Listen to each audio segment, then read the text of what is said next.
আমার যে হাত দিয়ে খাই ওটা হাতে কি ছাত্রদল লেখা আছে? আপনার হাতটাও যেমন আমার হাতটাও তেমন, তাই না? দিন শেষে আমি ছাত্রদল করি আর অন্য দল করি, আমরা ওই একই ক্যান্টিনে খাই। দেশের স্বাধীনতা এবং সার্বভৌমত্ব অক্ষুণ্ণ রাখার স্বার্থে যে সংগঠনগুলো সর্বাগ্রে এগিয়ে আসবে, আমরা বাংলাদেশ জাতীয়তাবাদী ছাত্রদল তাদের সাথে হাতে হাত কাঁধে কাঁধ মিলিয়ে কাজ করব। এখানে ডাকসু হওয়া না হওয়া বা ডাকসুকে কেন্দ্র করে ছাত্রদলের কর্মসূচি কি বা কি কর্মসূচি না, বা অন্য কোনো ছাত্র সংগঠনের কি কর্ম, এটা কোনো বিষয় না।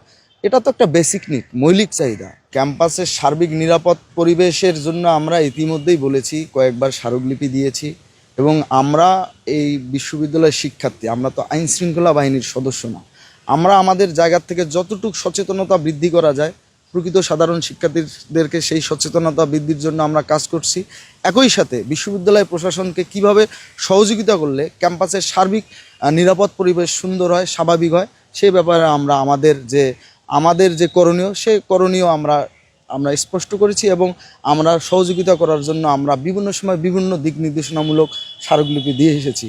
একই সাথে আপনি ক্যাম্পাসের সার্বিক নিরাপত্তা পরিবেশ কিন্তু ক্যাম্পাসের সুষ্ঠু পরিবেশ নিশ্চিত করে, শিক্ষার্থীবন্ধব পরিবেশ নিশ্চিত করে, এবং ক্যাম্পাসের সার্বিক নিরাপদ পরিবেশ না থাকলে সেটা তো বিগত ফ্যাসিস্ট হাসিনা ওয়াজেদের শাসনামলে সাধারণ শিক্ষার্থীরা যেভাবে ট্রমার মধ্যে থাকলো, অব্যাহতভাবে যে ঘটনাগুলো ঘটেছে, এই ঘটনাগুলোর মতোই ঘটনা একের পর ঘটতেই থাকে, তাইলে তো শেখ হাসিনার যে শাসনামলের সময় যে ক্যাম্পাসের পরিবেশ ছিল, সেই পরিবেশের সাথে তো বর্তমান পরিবেশের মানুষ খুব দ্রুতই তুলনা করা শুরু করবে। 5 আগস্ট পরবর্তী সময়ে একটি বিশেষ পরিস্থিতি বিরাজমান। এই পরিস্থিতিতে সুস্থ ধারার রাজনীতির খুবই একটি সমূহ সম্ভাবনা বিদ্যমান।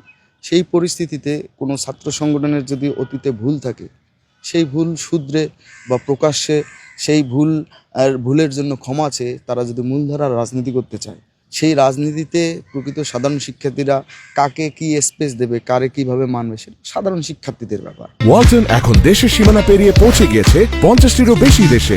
ওয়ালটন, ঘরে ঘরে বিশ্বজুড়ে। আপনার বিগত দিনের অপরাধ অন্যায়ের জন্য যদি আপনার অনুশোচনা না হয়, তাহলে তো সাধারণ শিক্ষার্থীরা আপনার গ্রহণ করবে না। এখন আসলে আমরা বাংলাদেশ জাতীয়তাবাদী ছাত্রদল 5 আগস্ট পরবর্তী সময়ে অতীতের সাথে বর্তমানের সমন্বয় করে আমরা কিন্তু আমাদের রাজনৈতিক পরিকল্পনা গ্রহণ করি, এবং সেই পরিকল্পনা বাস্তবায়নের জন্য আমরা সোচ্চার থাকি।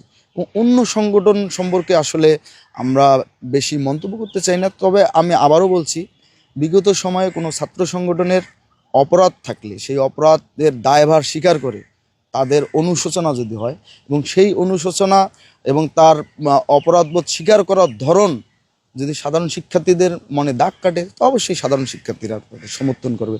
দাগ না কাটলে সমর্থন করবে না। এটা যার যে আদর্শিক ব্যাপার। আমরা চাই আমরা বাংলাদেশ জাতীয়তাবাদী ছাত্রদল মনে করি আদর্শ যার যার, দেশটা আমাদের সবার। দেশের স্বাধীনতা এবং সার্বভৌমত্ব অক্ষুণ্ণ রাখার স্বার্থে যে সংগঠনগুলো সর্বাগ্রে এগিয়ে আসবে, আমরা বাংলাদেশ জাতীয়তাবাদী ছাত্রদল তাদের সাথে হাতে হাত কাঁধে কাঁধ মিলিয়ে কাজ করব।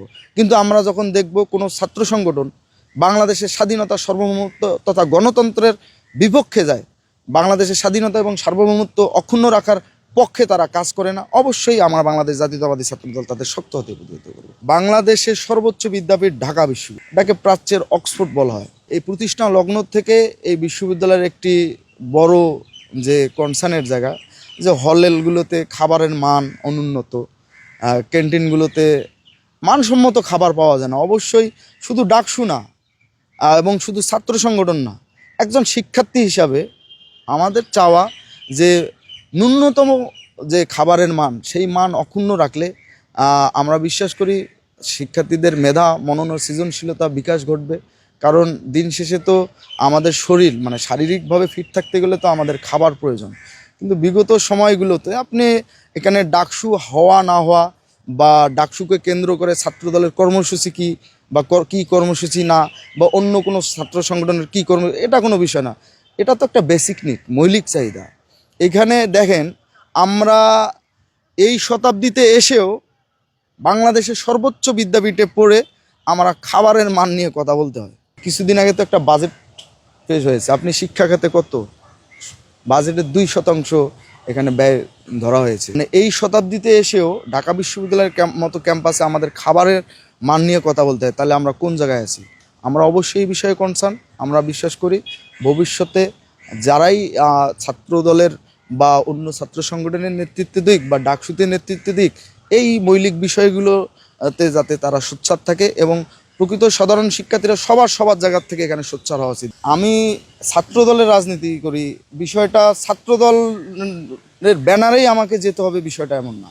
এটা আপনি আমি নিজেরাই যদি আমরা সচেতন না থাকি যে আমরা যে ক্যান্টিনে খাচ্ছি সেই ক্যান্টিনের খাবারের মান খুবই বাজে, আমি যদি নিজের থেকেই কথা না বলি, আমি তো ক্যান্টিনে খাই, আমি কি তখন আমার যে হাত দিয়ে খাই ওটা হাতে কি ছাত্রদল লেখা আছে? আপনার হাতটাও যেমন আমার হাতটাও তেমন, তাই না?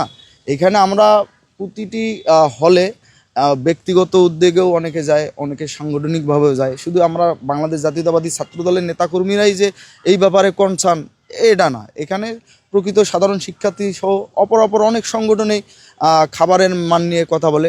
দিন শেষে আমি ছাত্রদল করি আর অন্য দল করি, আমরা ওই একই ক্যান্টিনে খাই। এই হলে যদি 4-5টা ছাত্র সংগঠন অ্যাক্টিভ থাকে ওই একই ক্যান্টিনে খায়, মোটামুটি সবাই এই ব্যাপারে সোচ্চার। কিন্তু কেন এই খাবারের মান উন্নত হয় না, আসলে এটাও একটা গবেষণার বিষয়। এজন্য আমি মনে করি শুধু ছাত্র সংগঠন না, সকল প্রকৃত সাধারণ শিক্ষার্থীদের এই বিষয়ে সোচ্চার থাকা উচিত যে আমরা কি খাচ্ছি আর কি খাচ্ছি না, মানে খাবারের মান কতটা মানসম্মত কতটা মানসম্মত না, এই ব্যাপারে সবাই সোচ্চার থাকলে আমরা মনে করি আমাদের এই খাবারের মান, ক্যান্টিনের পরিবেশ উন্নয়ন হতে বেশি দিন সময় লাগবে না।